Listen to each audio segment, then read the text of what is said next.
Hey everyone, welcome to episode 11 of A Drop of Sunshine. My name is Daphne DeLorean, and today we're talking about identity.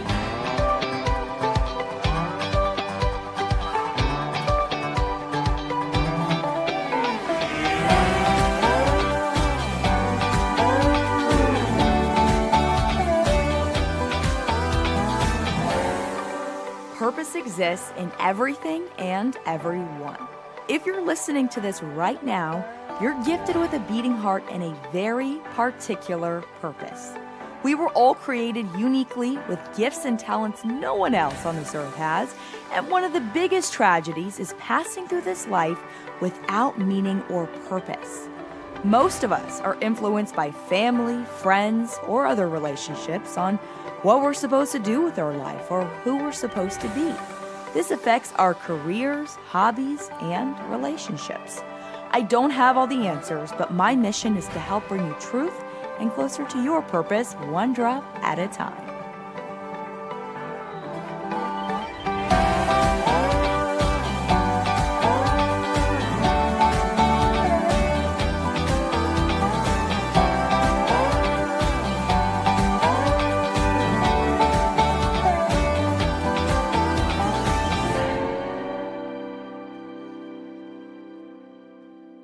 Hey everyone, welcome! Welcome to episode 11 of A Drop of Sunshine. I'm Daphne DeLorean, co-host Nash is right next to me, and for those of you who do not know Nash, then you're probably not following me on Instagram or Facebook.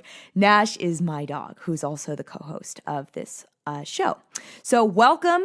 I just want to say thank you for joining me today. It's like we're at a coffee shop just hanging out, talking about identity. That is today's topic. And I literally a couple of hours ago was just kind of brainstorming and just whatever comes to my heart a lot of times, that's usually what I talk about. I don't do this whole, script thing. I just have a topic, it's on my heart, and I just go for it. So here we go. Today we're talking about identity. So everyone has this desire to be wanted, accepted, loved, significant. I don't care who you are. There is something inside of you who wants to feel significant in this world.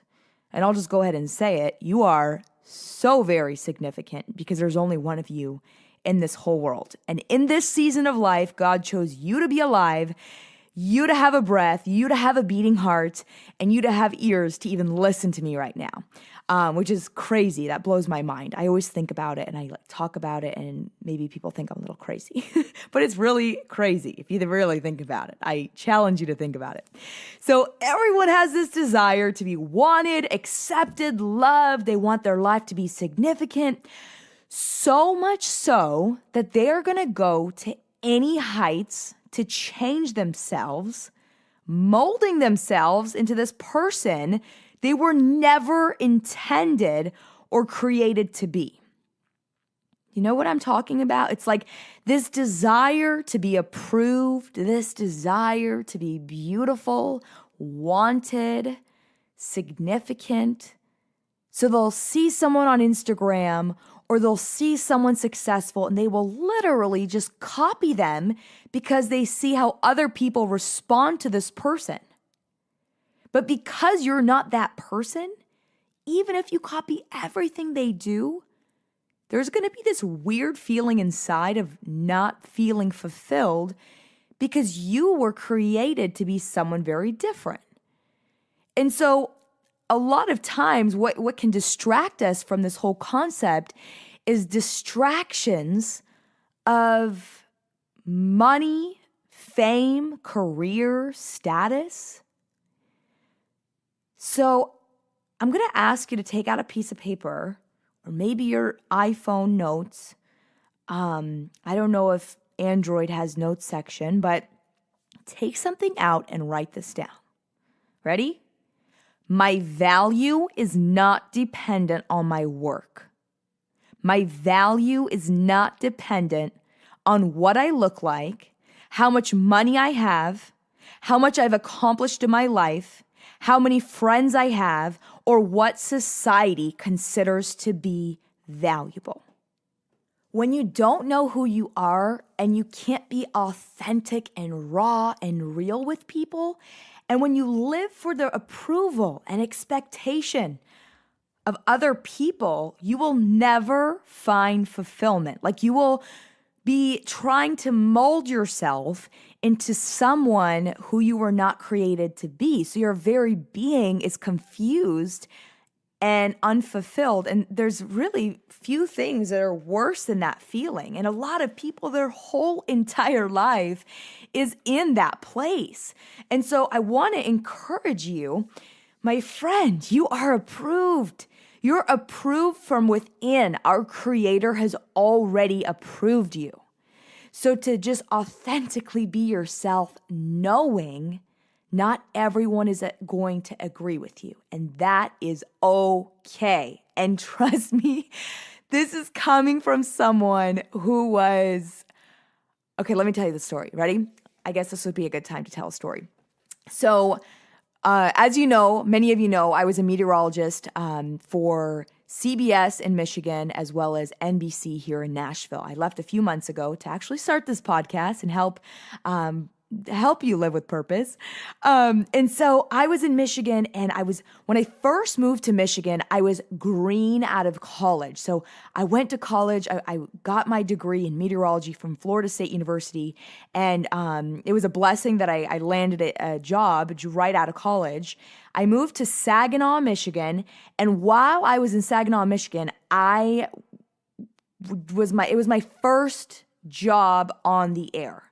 And so I went to school for all math and science, like I was buried under books, and I had a whiteboard because I couldn't afford how much paper it took for all the math practice and physics practice problems I had. So I got a whiteboard and expo markers, and that's how I really got through school, just practicing like 12 hours a day, okay? So I didn't have much broadcasting experience, and I moved to Michigan. So green, okay? It's so embarrassing. If I pull up a video, I'll just say that. Maybe you can YouTube me. I was really just green. I'm just gonna say that, okay? And I was so bad in my eyes, and I would, sometimes get off the air and cry because I just repeated myself, or I was so nervous and I had butterflies, and I would just get lost sometimes in the broadcast. And so everyone in Michigan, not everyone, but like the love I received in Michigan, I cannot describe. It was overwhelming. I was green out of school, and they took me for where I was at, loved me, embraced me, watched my first survival Florida girl moving to, blizzards and just crazy amounts of snow and forecasting it. And we just had this bond, myself and Michiganders. Till this day, I've never felt that kind of love, okay? And so 2 years into it, I'm transferring. I land the gig at NBC in Nashville, which was my dream. And I transfer over, and I'm thinking, oh my gosh, I'm moving to the South and people are going to love me. And we're just going to have this happy relationship just like Michigan. And so I was in for a very rude awakening. And when I moved here, I got kind of in a sticky situation. Some of you that are listening may know what I'm talking about, but I moved into a position where people here don't really like change. And I moved into this position, and the person who was before me, was very loved. And I could see why. When I met her, she was just the sweetest lady. And I moved into her position. And so when I moved into her position, as she left, the amount of bashing and bullying I received online, I'm talking hundreds of comments a day of people ripping me apart, tearing me apart, wishing this lady came back because they were used to her for over 20, even 25 years. And here's this young little pretty thing, coming in, and people did not welcome me like Michigan. And it was one of the hardest seasons of my entire life. I was going through a breakup at the time. I moved to Nashville by myself, and it was a really challenging season because I moved here for my job. And what my expectations of this job and my expectations of the viewers, and at the time, of course, we won each other over time, and we fell in love with each other in Nashville as well. But when I first moved, and they didn't know me and I didn't know them, and they were used to a certain thing, and people in the South sometimes don't like change. And it was like every day I went home alone and I would just read these hundreds of comments of how they hate my voice, or one loves my voice, one hates my eyebrows, how could they replace with ditzy Daphne? And I mean, just unimaginable bullying. And there were tears, but there came a point where God spoke to me, and it was almost like a shake, like he took my shoulders and just shook me up a little bit and said, Daphne, your identity is not in your viewers. Your identity is not in your career, or how much money you make, or in how many likes you have on Instagram, or how many followers you have, or how popular you are. And I realized if my approval could change within just 24 hours on this earth, from being, I'm not kidding when I tell you this, like I was overwhelmed with love.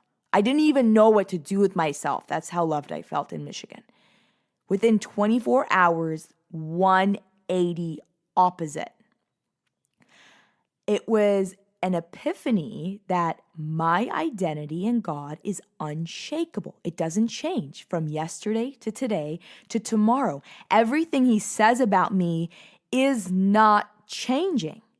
And so my identity has to be in him through every season of life, because there's going to be seasons people don't like you. There's going to be seasons people despise you. There's going to be seasons people love you. But your identity isn't in those people. Yeah, it's flattering if someone says, I like you. That's really, like, I always feel good when someone says something nice to me. I get happy and I love it.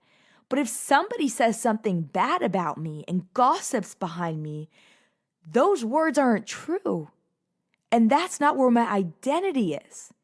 Because there's things in life that happen, whether it is a situation like that or when you get fired from your job, like people find their value in their work and their career. So what happens when the very thing you find your value in, what happens when we take that away?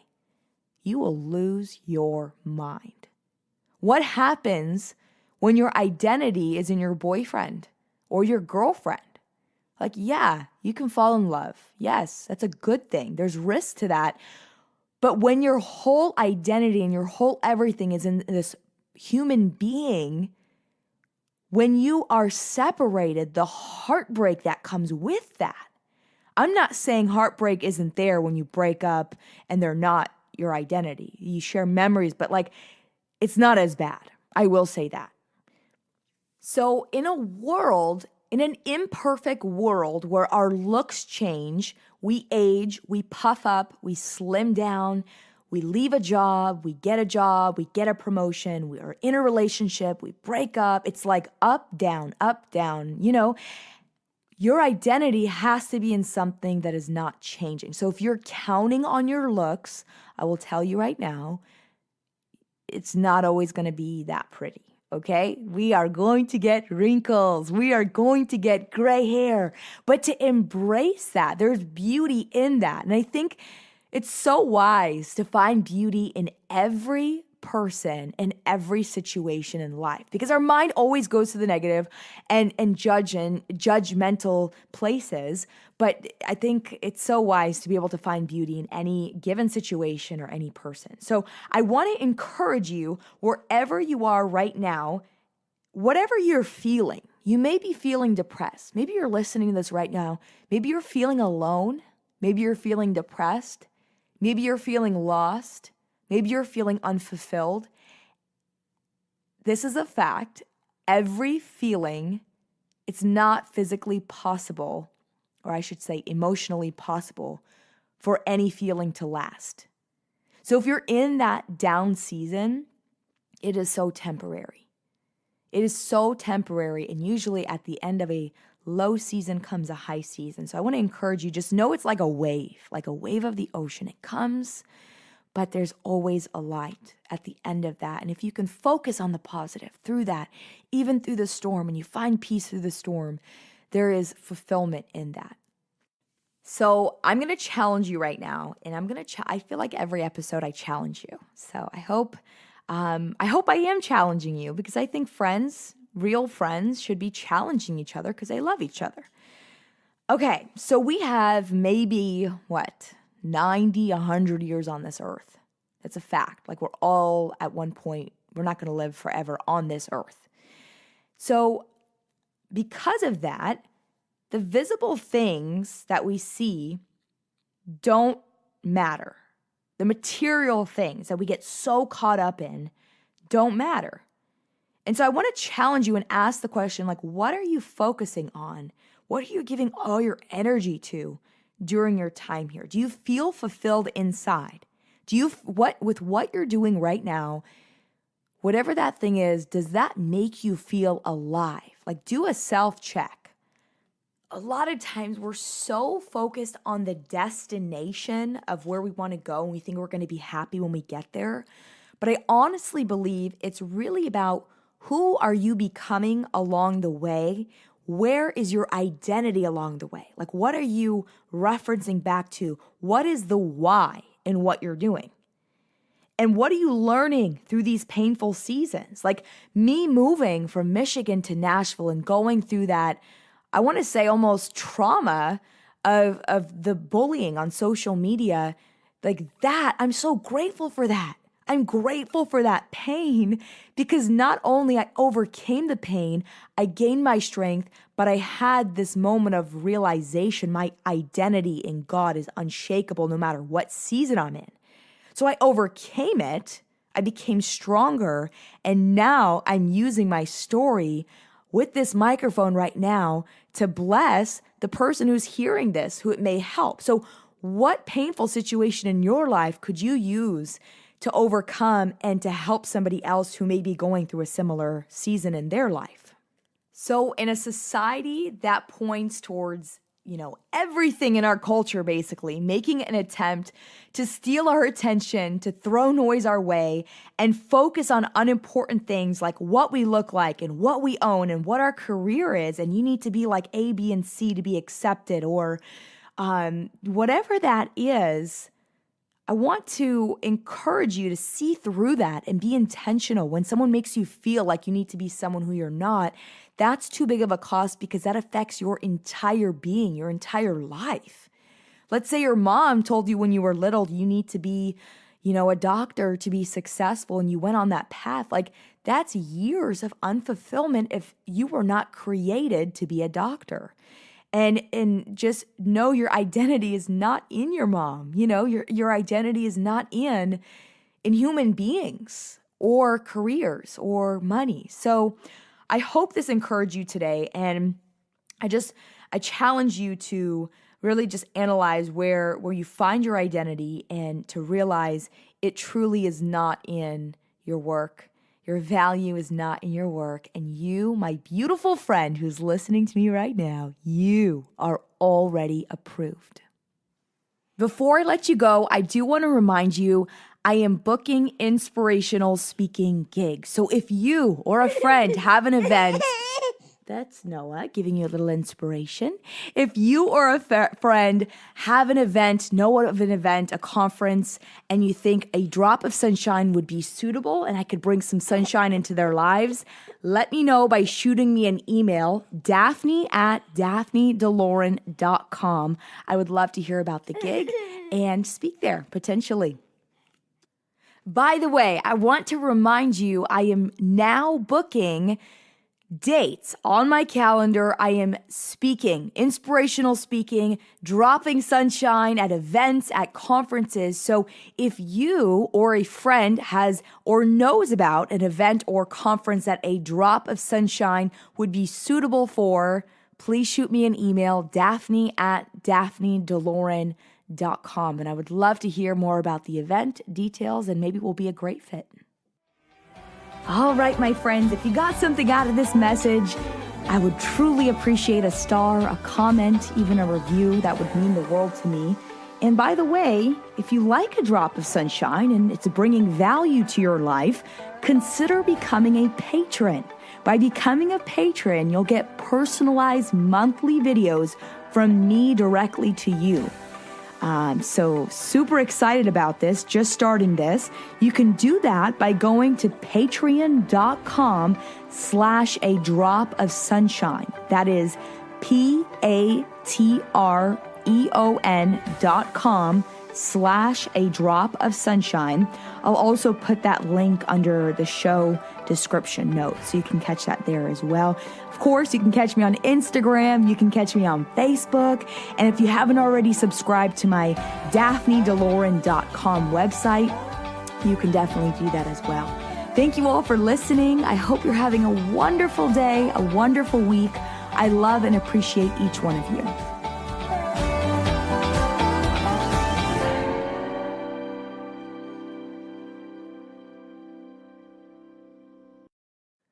All right, if you're still listening to this right now, I have a very special treat for you. And if you listened to the last episode, which was episode 10, at the end of episode 10, I had Josh, my amazing, talented, sweet husband, play a little something that you may have seen on Facebook or Instagram. Many of you asked for the whole song. Well, I think we might make this little tradition at the end of my podcast episodes.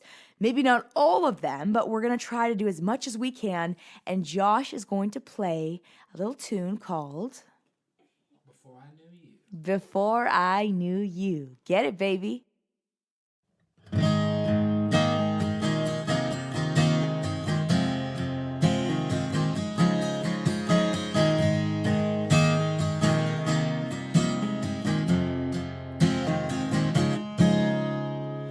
Girl, when we're out on the town and my old friends walk up talking about them glory days, it's time to take your hand, go on and head for the truck, 'cause Lord knows what they're gonna say. I ain't trying to hide nothing, I'm an open book, but my past ain't a real good look. I'm glad you didn't know me, and I thought love was a rumor when my mouth and my humor were a little more dirty.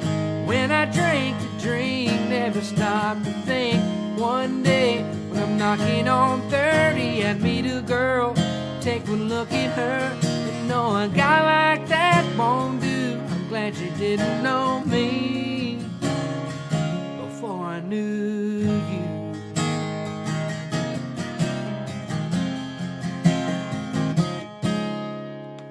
I thought a good old boy was all a man should be, till the second I saw your face.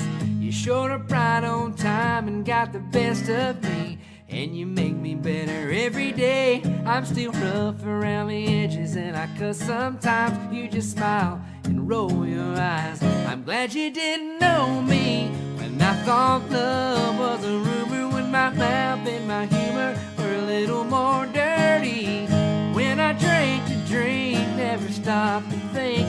One day, when I'm knocking on 30, I'd meet a girl, take one look at her, and know a guy like that won't do. I'm glad you didn't know me before I knew you.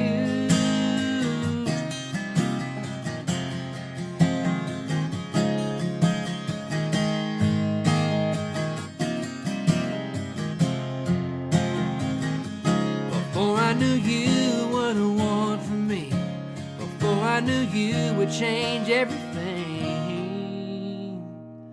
I'm glad you didn't know me when I thought love was a rumor, when my mouth and my humor were a little more dirty. When I drank to drink, never stopped to think. One day, when I'm knocking on 30, I'd meet a girl, take one look at her, and know a guy like that won't do. I'm glad you didn't know me, glad you didn't know me before I knew